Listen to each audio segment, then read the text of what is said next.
Time is running out. The mic is even dying on my camera. But that's the least of my problems.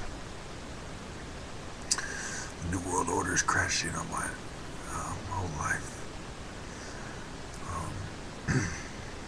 I predict that I will be set up and betrayed maybe sometime in the near future. And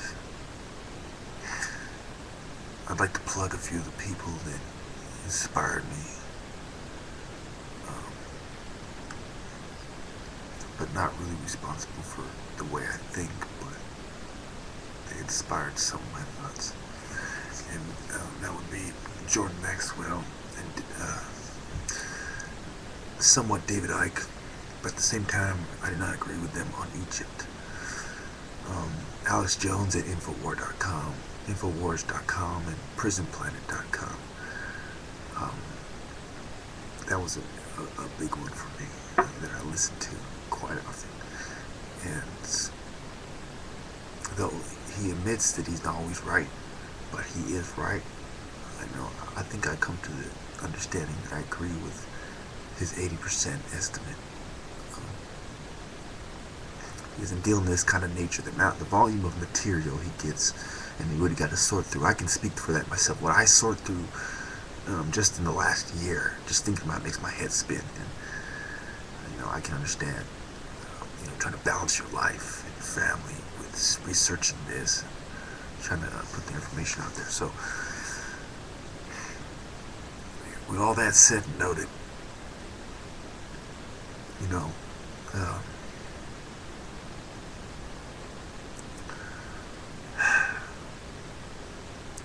it's pretty sad what it's come to.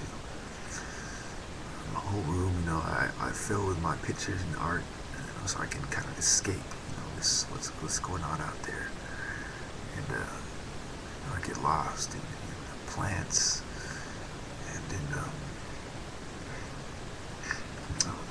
let me go to the Bible right now. Let's go to Genesis 1:29. In the Bible, in Genesis 1:29,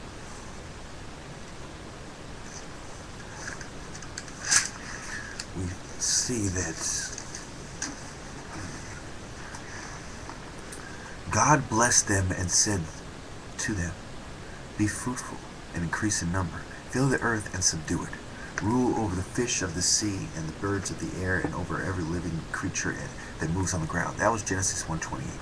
So we see in Genesis 1:29 that God is talking about ruling over things, and these are gifts that he gave to man that no man or demon or any other being or thing has a right to get in the way of. He goes on to say, "Then God said, I give you every seed-bearing plant on the face of the whole earth, and every tree that has fruit with seed in it. They will be yours for food." Now, I could show you tons of pictures on my walls and all the different types of food you can make from cannabis, but I'd rather, before I run out of time, go to Revelations. This is important. Okay.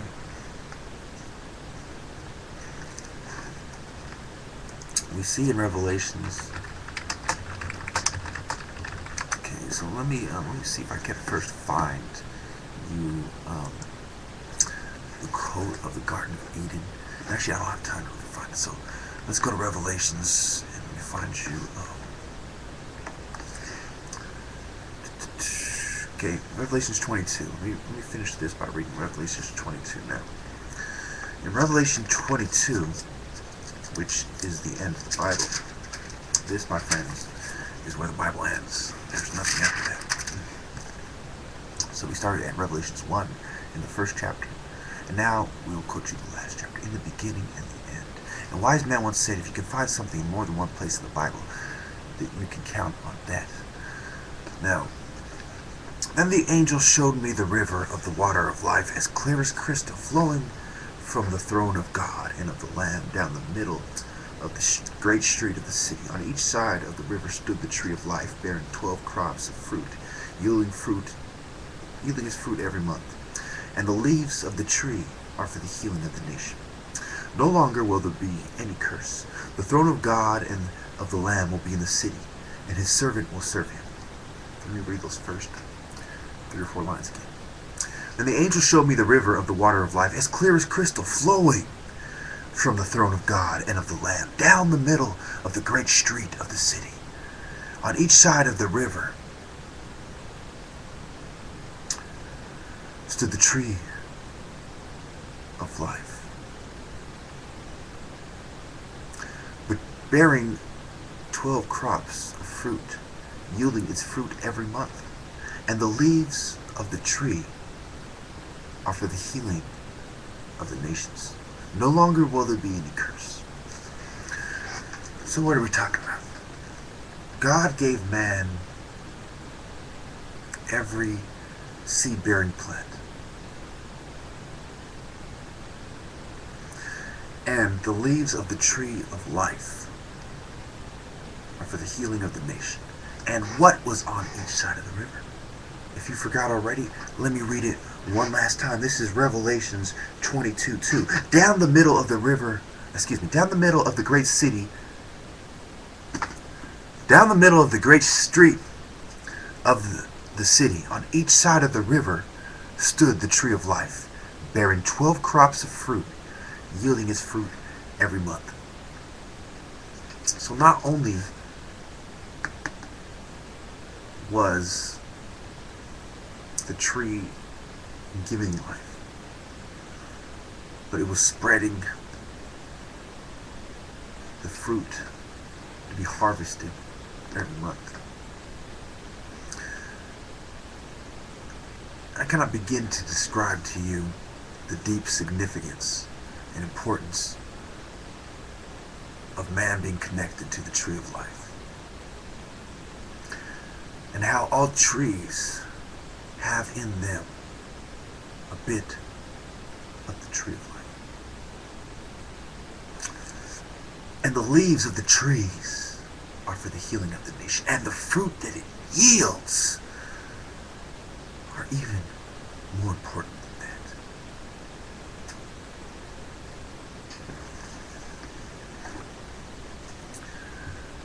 So I would go as far as to say that Satan himself is behind the movement against cannabis.